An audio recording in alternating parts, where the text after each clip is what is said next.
Hello दोस्तों, स्वागत है आप सभी का हमारे YouTube चैनल एग्जाम बार में। तो सबसे पहले बता दूं कि थोड़ा सा स्वास्थ्य खराब चल रहा है, इसलिए आज लेट हुआ। लेकिन तब भी आप हमारे एनर्जी में कोई भी कमी नहीं पाएंगे। तो आज के करंट अफेयर के जो इंपॉर्टेंट पॉइंट्स हैं, जो इंपॉर्टेंट फैक्ट्स हम देखने वाले हैं डिटेल में, उसमें हम सबसे पहले बात करेंगे संविधान सदन के बारे में। इंडियन एक्सप्रेस में बहुत ही अच्छा आर्टिकल आया था इसको लेकर, और साथ ही इसको लेकर एक घोषणा भी की गई है, तो उसके बारे में हम डिटेल में बात करेंगे। वेनेडियम वेनेडियम की खोज भारत में की गई है। कहां पे की गई है, ये क्या है, ये कौन सा धातु है, इसके बारे में हम डिटेल में बात करेंगे। और गणतंत्र दिवस 2024 26 जनवरी 2024 को कौन सा देश अतिथि के रूप में आने वाला है, या भारत किस देश को किस समूह को अतिथि के रूप में आमंत्रित करने का विचार कर रहा था, इसके बारे में हम डिटेल में बात करेंगे। इंपॉर्टेंट पॉइंट यहां से भी निकल के एग्जाम के पॉइंट ऑफ व्यू के लिए, पीटी के पॉइंट ऑफ व्यू के लिए आने वाला है। मिथुन को जीआई टैग मिला है, मिथुन चक्रवर्ती को नहीं, मिथुन को जीआई टैग मिला हुआ है। मिथुन क्या है, किस राज्य से संबंधित है, इसके बारे में भी हम चर्चा करने वाले हैं। राष्ट्रीय विज्ञान पुरस्कार में कुछ बदलाव किए गए हैं, जो कि बहुत इंपॉर्टेंट होने वाला है आपके पीटी के लिए, तो इस पे हम चर्चा करेंगे। और अंत के जो दो टॉपिक हैं वो बहुत ज्यादा इंपॉर्टेंट है। हाई ब्लड प्रेशर पर डब्ल्यूएचओ की रिपोर्ट आई है, और digital quality of life index 2023 जारी कर दिया गया है। तो इसके बारे में हम डिटेल में बात करेंगे और जानेंगे कि इस इंडेक्स में भारत का परफॉर्मेंस कैसा है, और साथ ही शीर्ष देश कौन सा है। तो चलिए शुरुआत करते हैं आज के प्रश्न के साथ। तो आज का जो प्रश्न है वो है, निम्न में से किस राज्य में राष्ट्रीय शीत जल मत्स्यिकी अनुसंधान केंद्र स्थित है? In which of the following state is the national cold water fisheries research centre located? आपके ऑप्शन है केरला, तमिलनाडु, उत्तराखंड, महाराष्ट्र। अगर आपको इसका आंसर पता है तो रोज रोज की तरीके से जैसे मैं बोलता हूं आप कमेंट करें। कमेंट करने से काफी दिनों तक ये प्रश्न आपके माइंड में स्टोर रहता है, तो जरूर मेंशन किया करें। अब आगे बात करते हैं आज के करंट अफेयर वन लाइनर के साथ। शुरुआत करते हैं। पहला पॉइंट है कि उत्तर प्रदेश में नए विधान भवन का शिलान्यास वर्ष के अंत तक पूर्व प्रधानमंत्री अटल बिहारी वाजपेयी की जयंती पर किए जाने की संभावना है। देखिए यहां तो मैंने बता दिया कि वर्ष के अंत तक, और अगर आपको पता है कि अटल बिहारी वाजपेयी जी की जयंती किस तिथि को पड़ती है, और साथ ही उस तिथि को कौन सा दिवस भारत में मनाया जाता है, उसको आप कमेंट सेक्शन में जरूर बताएं। दारुल शफा और आसपास के क्षेत्रों में 3000 करोड़ रुपए की लागत से नई इमारत का निर्माण किया जाएगा, और इसका 2027 से पहले पूरा होने की पूरी उम्मीद है। अगर हम वर्तमान विधानसभा की बात करें तो वर्ष 1928 में इसका निर्माण हुआ था। तो यूपी स्पेशल के पॉइंट ऑफ व्यू से ये इंपॉर्टेंट है कि जो वर्तमान का विधानसभा है उसका निर्माण कब हुआ था, 1928 को हुआ था। आप इसको ध्यान रखे रहिएगा। नेक्स्ट पॉइंट देखते हैं। ग्रामीण युवाओं को उनके दरवाजे पर कौशल प्रशिक्षण प्रदान करने के लिए राष्ट्रीय कौशल विकास निगम और इंडसइंड बैंक द्वारा नई दिल्ली में पहिए पर कौशल स्किल ऑन व्हील पहल की शुरुआत दी गई। इंपॉर्टेंट है कि कौशल विकास निगम ने किसके साथ समझौता किया था? इंडसइंड बैंक के साथ समझौता किया था, जिसके द्वारा पहिए पर कौशल नामक पहल की शुरुआत की गई थी। आगे बात करें।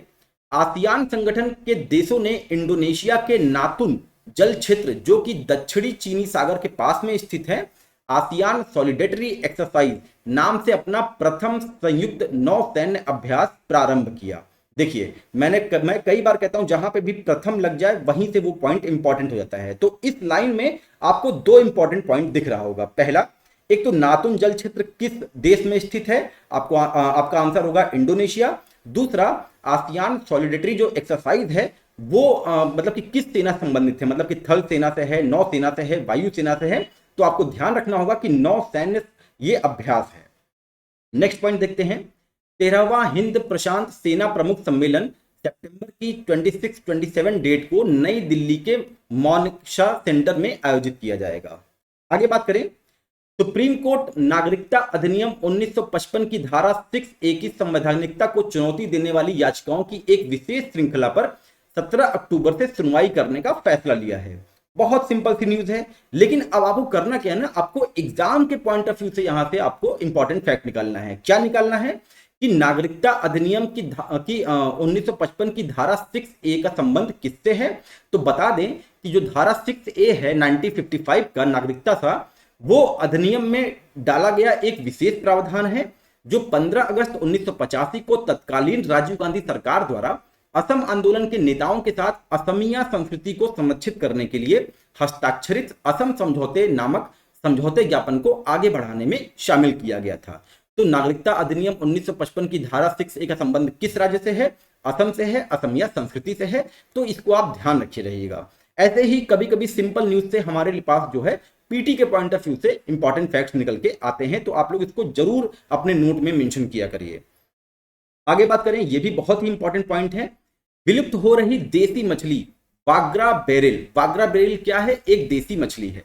इसके संरक्षण में चंपावत, जो कि उत्तराखंड में पड़ता है, स्थित राष्ट्रीय शीतजल मत्स्यिकी अनुसंधान केंद्र को बड़ी सफलता मिली है। निदेशालय ने 3 साल की अनुसंधान के बाद 5000 से अधिक अंडों को विकसित करने में सफलता प्राप्त की है। अब देखिए, आज के प्रश्न का आंसर भी आपको यहां से मिल गया होगा। राष्ट्रीय शीतजल मत्स्यिकी अनुसंधान केंद्र कहां पे स्थित है? उत्तराखंड में स्थित है। उत्तराखंड में कहां? चंपावत में। चंपावत जो है वो नैनीताल जिले के अंतर्गत जो है आता है। अब आगे बात करते हैं इंपॉर्टेंट पॉइंट की। वित्त मंत्री निर्मला सीतारमण और कृषि मंत्री नरेंद्र सिंह तोमर ने किसान ऋण पोर्टल लॉन्च किया, जो कि किसानों को डेटा ऋण वितरण की जानकारी, ब्याज सब्सिडी और योजना के बारे में अन्य जानकारी उपलब्ध करवाएगा। इस पोर्टल के लॉन्च होने के बाद किसानों को लोन लेने में ज्यादा कठिनाइयों का सामना नहीं करना पड़ेगा। इसके साथ ही उन्होंने केसीसी घर घर अभियान और मौसम सूचना नेटवर्क डेटा सिस्टम, जिसे विंड्स कहा गया, इसकी भी शुरुआत की है। अब आगे बात करें, इंपॉर्टेंट पॉइंट है ये, भारतीय बीमा विनियामक और विकास प्राधिकरण, जिसे हम शॉर्ट फॉर्म में इरीडा कहते हैं, बीमा सुगम ऑनलाइन प्लेटफॉर्म की शुरुआत की। अब ये इंपॉर्टेंट क्यों हो जाता है? क्योंकि ये विश्व में अपनी तरह का पहला है। अब आगे बात करते हैं, ये व्यक्ति विशेष में आएगा, बहुत ही इंपॉर्टेंट होगा। संयुक्त अरब अमीरात के अंतरिक्ष यात्री सुल्तान अल नयादी अंतरराष्ट्रीय अंतरिक्ष केंद्र में 6 महीने के ऐतिहासिक मिशन को पूरा करने के बाद स्वदेश लौट आए हैं।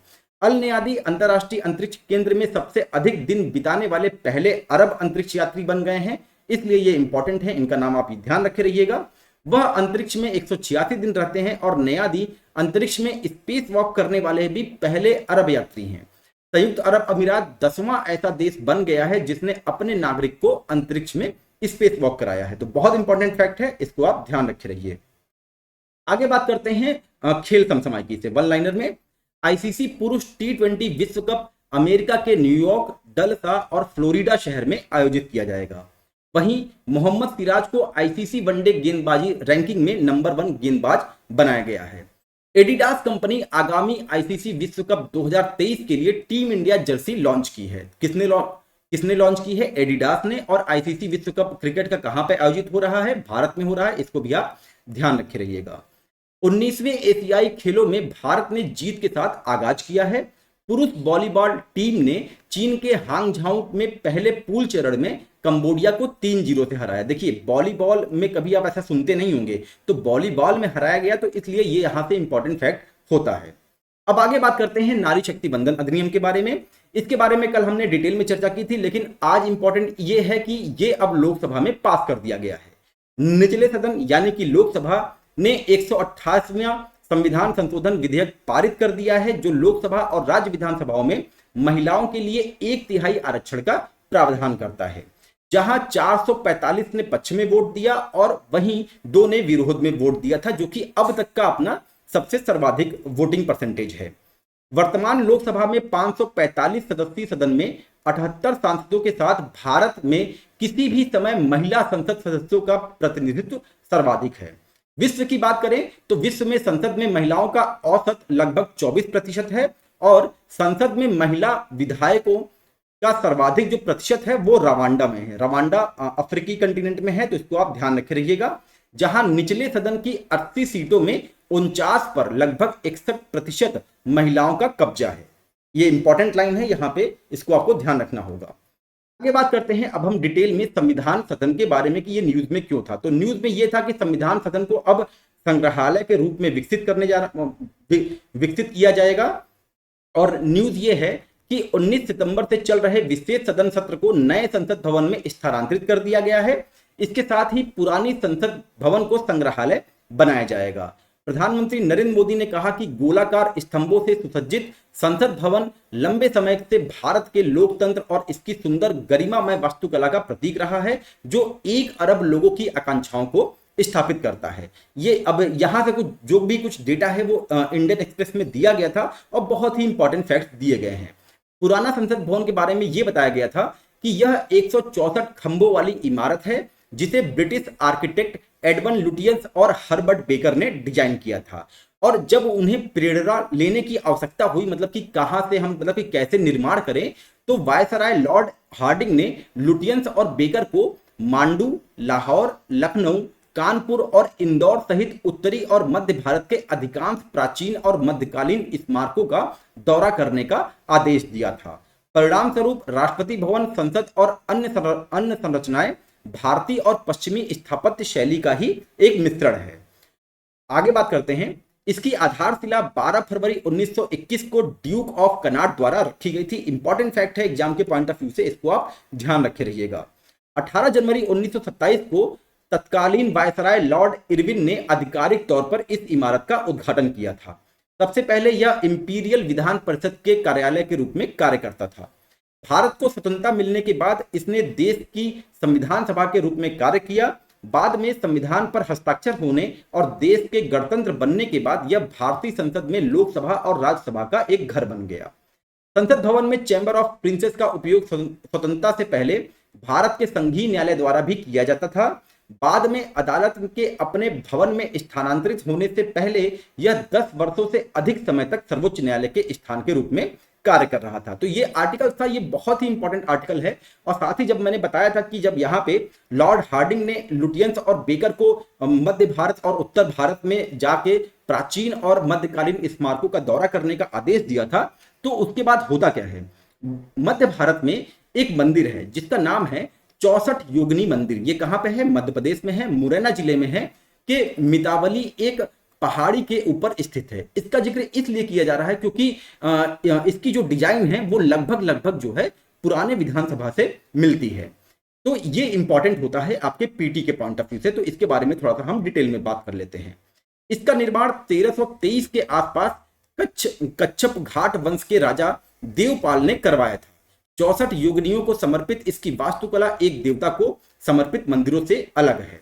यह मंदिर 125 फीट व्यास वाला गोलाकार है जिसमें 64 कक्ष हैं और 64 योगिनियों को समर्पित है। एक केंद्र मंदिर को शिव को इसके केंद्र में एक मंदिर शिव को समर्पित है। पत्थर के मंदिर परिसर के अंदर स्तंभ हैं और इसके अतिरिक्त वर्षा जल की निकासी के लिए केंद्रीय मंदिर में छिद्र युक्त एक स्लैब भी बनाया गया है। मंदिर में भूकंपी 3 क्षेत्र हैं और 1300 के दशक में अपने निर्माण के बाद मंदिर ने कई भूकंपों का सामना किया और लगभग कोई दृश्य क्षति नहीं हुई है। हालांकि इस बात का कोई सबूत नहीं है कि लुटियंस और बेकर ने भी कभी इसका दौरा किया होगा, लेकिन माना यह जाता है कि उन्होंने भारतीय पुरातत्व सर्वेक्षण द्वारा एकत्र की गई तस्वीर को जरूर देखे होंगे। आप अगर ध्यान दें तो जो हमारा पुराना संसद भवन है वो लगभग जो है इससे मिलता जुलता है। तो आप लोग एक बार गूगल करके इसकी इमेज जो है जरूर देखिए। अब आगे बात करते हैं वेनेडियम के बारे में। तो न्यूज ये है कि गुजरात में अलंग के पास खंबात की खाड़ी में एकत्र किए गए तलछट के नमूनों में वेनेडियम की उपस्थिति का पता चला है, जो विभिन्न औद्योगिक अनुप्रयोगों के लिए बहुत ही महत्वपूर्ण और एक दुर्लभ धातु है। तो कहां पे पता चला है? खंबात की खाड़ी में। खंबात की खाड़ी कहां पे है? गुजरात में है। इसको आप ध्यान रखे रहिएगा। आगे देखें, इलेक्ट्रिक वाहन उत्पादन को बढ़ावा देने के भारत के लगातार प्रयासों को देखते हुए भारत के प्राकृतिक संसाधनों में वेनेडियम की कमी इस खोज को विशेष रूप से आशाजनक बनाती है। भारतीय भूवैज्ञानिक सर्वेक्षण ने कुछ महीने पहले जम्मू कश्मीर में 5.9 मिलियन टन लिथियम भंडार के अपने पिछले खुलासे के अनुरूप यह उल्लेखनीय खोज की है। तो लिथियम का जो वो पाया गया था, कहां पाया गया था? जम्मू कश्मीर में पाया गया था। इसको आप ध्यान रखे रहिएगा। आगे बात करते हैं अब इससे होगा क्या। ये भारत के लिए एक गेम चेंजर के रूप में साबित होने वाला है। भारत वर्तमान में अपनी वेनेडियम आवश्यकताओं का लगभग 90% आयात करता है। घरेलू भंडार की खोज से इस निर्भरता को कम करने और भारत को इस महत्वपूर्ण कच्चे माल में अधिक आत्मनिर्भर बनाने में मदद मिल सकती है। ये जो पॉइंट है ना, ये मेंस में जो आपके साइंस एंड टेक है उसमें ये प्रश्न आने की बिल्कुल संभावना है। अगर इस बार नहीं आएगा तो 2024 में आएगा। तो ये सारे पॉइंट वहां पे आप मेंशन करेंगे तो इससे आपका आंसर राइटिंग रिच होता है। इसका उपयोग, वेनेडियम का उपयोग स्टील, एरोस्पेस, ऊर्जा सहित विभिन्न प्रमुख उद्योगों में किया जाता है। घरेलू भंडार की खोज से इन उद्योगों को विकास में सहायता मिल सकती है और भारत को इन क्षेत्रों में वैश्विक नेता बनने में मदद मिल सकती है। वेनेडियम रेडॉक्स बैटरी का एक प्रमुख घटक है, जो एक प्रकार की ऊर्जा भंडारण प्रणाली जो नवीकरणीय ऊर्जा अनुप्रयोग के लिए उपयुक्त है। अब चुनौतियां क्या क्या आएंगी। वेनेडियम ब्लैक शेल के रूप में मौजूद है, जो खनन और प्रसंस्करण के लिए एक कठिन और महंगी सामग्री है। खंबात की खाड़ी एक संवेदनशील पारिस्थितिकी क्षेत्र है, इसलिए यह सुनिश्चित करना महत्वपूर्ण है कि खनन और प्रसंस्करण गतिविधियां टिकाऊ तरीके से की जाएंगी। तो ये तो रहा सारा डिटेल वेनेडियम के बारे में। अब बात करते हैं गणतंत्र दिवस यानी कि 26 जनवरी 2024 के अतिथि देश या तो भारत किस समूह के बारे में विचार कर रहा था अतिथि बनाने के लिए, उसके बारे में। तो न्यूज यह है कि अमेरिकी राजदूत एरिक गोर्सेटी ने बुधवार, ये पीआईबी से लिया हुआ न्यूज है इसलिए ऐसा डेट जो है, अरे मतलब कि ऐसा दिन जो है आ जाता है, बुधवार को कहा कि राष्ट्रपति जो बिडेन को अगले साल 26 जनवरी को नई दिल्ली में गणतंत्र दिवस के समारोह के लिए प्रधानमंत्री नरेंद्र मोदी द्वारा आमंत्रित किया गया है। सूत्रों के अनुसार सरकार अगले साल गणतंत्र दिवस समारोह के लिए क्वाड समूह के नेताओं को आमंत्रित करने पर विचार कर रही है। अब देखिए क्वाड समूह का यहां पे नाम मेंशन हुआ है, तो किसके बारे में विचार कर रही थी? क्वाड समूह के बारे में विचार कर रही थी।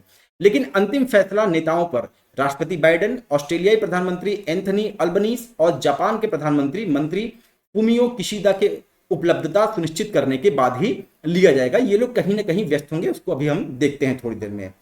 भारतीय पक्ष उस तर्ज पर काम कर रहा था क्योंकि क्वाड समूह के सभी 3 नेता G20 शिखर सम्मेलन के लिए यहां पे आए हुए थे और अगले साल क्वाड शिखर सम्मेलन की मेजबानी जो है वो भारत के पास है। किसके पास है? भारत के पास है। अब जो ये 3 नेता हैं ये कहां पे व्यस्त हैं इसके बारे में देख लेते हैं। ऑस्ट्रेलियाई सरकार भी जो है द्वीप महाद्वीप पर पहली स्थायी यूरोपीय बस्ती की स्थापना का सम्मान करते हुए 26 जनवरी को अपना राष्ट्रीय दिवस मनाती है। मतलब ऑस्ट्रेलिया में भी 26 जनवरी को राष्ट्रीय दिवस मनाया जाता है, तो वहां के प्रधानमंत्री ऑब्वियस सी बात है कि वहां पे उपस्थित रहेंगे। जापान का जो डाइट है, जो संसद है, वो आमतौर पर जनवरी के आखिरी सप्ताह में खुला रहता है और बजट सत्र के पहले सप्ताह में प्रधानमंत्री के वहां उपस्थित रहने की पूरी उम्मीद है, इसलिए ये भी वहां पे व्यस्त होने की इनकी भी जो है संभावना है। अब बात करते हैं क्वाड ग्रुप के बारे में। क्वाड ग्रुपिंग 2007 में शुरू हुई, लेकिन 2008 में इसने अपनी शक्ति खो दी। इसे 2017 में आधिकारिक तौर पर पुनर्जीवित किया गया और वर्ष 2019 में विदेश मंत्रियों के स्तर पर, वर्ष 2021 में बिडेन के सत्ता में आने के बाद नेताओं के स्तर पर अपडेट किया गया। अब आगे बात करते हैं मिथुन के बारे में कि मिथुन क्या है जिसको जीआई टैग मिला हुआ है। पूर्वोत्तर के मिथुन को खाद्य पशु का जीआई टैग मिला है और इसके मांस को बढ़ावा दिया जाएगा। अब पूर्वोत्तर के कई क्षेत्रों में पीढ़ियों से उपयोग किए जाने वाले मिथुन मांस की बिक्री और प्रसंस्करण में मिथुन किसानों और आदिवासी ग्रामीण समुदायों को व्यावसायिक रूप से लाभ पहुंचाने में मदद के लिए काम चल रहा है। भारतीय खाद्य सुरक्षा और मानक प्राधिकरण द्वारा 1 सितंबर से गोजाति को खाद्य पशु के रूप में मान्यता देने के साथ किसानों और आदिवासी ग्रामीण समुदायों को मिथुन मांस की बिक्री और प्रसंस्करण में व्यावसायिक रूप से लाभ पहुंचाने में मदद के लिए काम चल रहा है। 1 सितंबर को ICAR ने मिथुन किसानों को प्रतिस्पर्धी कीमतों पर व्यापार करने में मदद करने के उद्देश्य से खरीदार और विक्रेता के रूप में पंजीकृत करने के लिए अनित्रा ऐप लॉन्च किया है। अब ये मिथुन है क्या? मिथुन, जिसका वैज्ञानिक नाम बोस फ्रंटलिस है, अरुणाचल प्रदेश, नागालैंड, मणिपुर और मिजोरम में पाए जाने वाले बोविडे परिवार की जुगाले करने वाली एक प्रजाति है। ये आप इमेज में देख रहे होंगे, जैसे यहाँ पे जो भैंस होती है वैसे वहां पे उसको मिथुन बोला जाता है। यह एक जानवर है जिसका धार्मिक महत्व भी है और इसके साथ ही यह अरुणाचल प्रदेश और नागालैंड दोनों का राज्य पशु भी है। औसतन एक वयस्क मिथुन का वजन 400 से 650 किलोग्राम के बीच होता है। परंपरागत रूप से मिथुन अर्ध पालतू है और एक मुक्त श्रेणी वन पारिस्थितिकी तंत्र में पाला जाता है। तो आपको ध्यान देना है कि मिथुन क्या है। मिथुन एक जो है गौ, मतलब कि गौ के रूप में जाना जाता है। साथ ही यहां से ये फैक्ट निकल के आ रहा है कि ये अरुणाचल प्रदेश और नागालैंड दोनों का राज्य पशु भी है जिसको जीआई टैग मिला है। और एक इंपॉर्टेंट फैक्ट कि इसका वैज्ञानिक नाम क्या है? इसका वैज्ञानिक नाम ब्रोस फ्रंटलिस है। इसको आप ध्यान रखे रहिएगा।